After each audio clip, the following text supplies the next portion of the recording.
Kita ke informasi lain yang juga jadi sorotan. RSUP Dr. Sarjito Yogyakarta menonaktifkan seorang dokter yang ikut mencibir pasien BPJS di media sosial. Sebelumnya, pasien yang akhirnya meninggal itu sempat mengeluhkan layanan rumah sakit karena belum mendapat kamar meski telah menunggu 8 jam.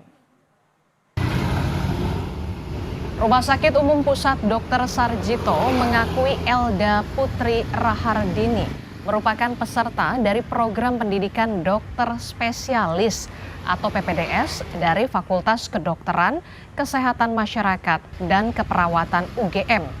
Meski Dr. Elda pun meminta maaf melalui media sosial, pihak rumah sakit akan tetap melakukan penegakan soal pendidikan bermartabat dengan menonaktifkan yang bersangkutan.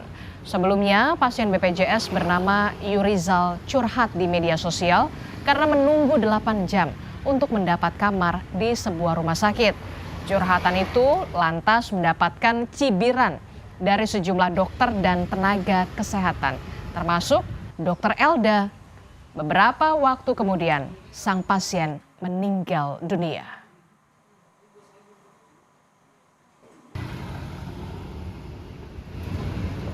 Dokter yang memberikan komentar tersebut, yang mengunggah tersebut, merupakan dokter peserta didik dari FKKMK UGM dan RSUP Dr. Sarjito. Mulai hari ini, yang bersangkutan sudah dinonaktifkan.